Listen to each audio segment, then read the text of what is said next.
3000 par jour et 1 million par an. C'est le nombre de Passat qui sont construites chaque année par Volkswagen, ce qui en fait le deuxième modèle d'importance après la Golf. Aujourd'hui, c'est la 8e génération qui prend la route. Une voiture qui conserve ses bases familiales, mais qui monte en gamme. Alors c'est la question d'aujourd'hui, la Passat. La vie de château ?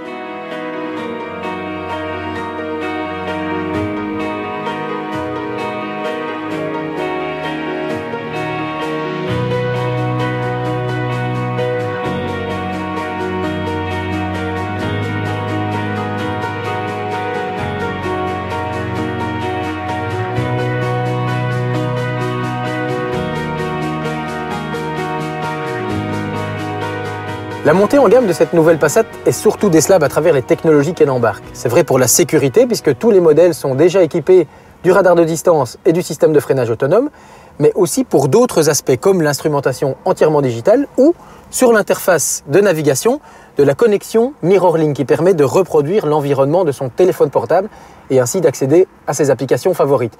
Dernière chose intéressante, la génération d'un point Wi-Fi, ce qui va certainement plaire aux jeunes qui voyagent à bord.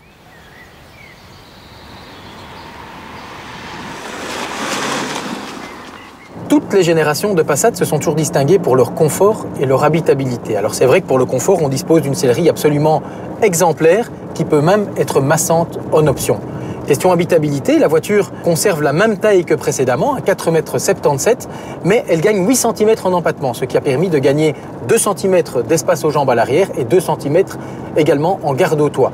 Autre conséquence de cette optimisation, c'est le coffre qui gagne 50 litres et qui peut toujours être ouvert en agitant le pied sous le bouclier.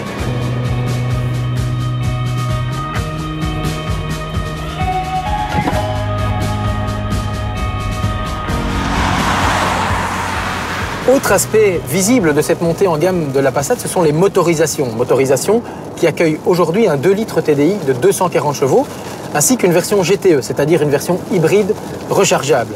Bien entendu, les autres moteurs classiques restent d'application, comme le 1600 TDI qui offre aujourd'hui 120 chevaux et plus 105, mais aussi le 2 litres TDI de 150 chevaux, moteur qui fait l'objet de cet essai et qui se profile comme la motorisation diesel la plus homogène de la gamme.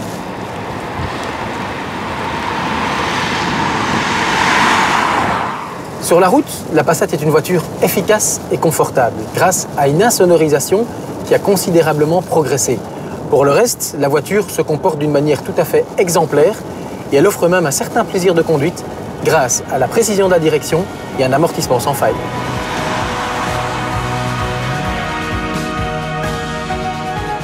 La Passat reste une familiale accomplie, mais mérite-t-elle pour autant son statut de véhicule premium ? En partie, si on considère son confort en hausse ou ses équipements. Par contre, là où ça risque de caler, c'est au niveau des prix, puisque le modèle de base est affiché à plus de 30 000 €. C'est sans doute un peu cher, surtout au sein d'une maison où il existe déjà une Audi A4 dont la réputation n'est plus à faire.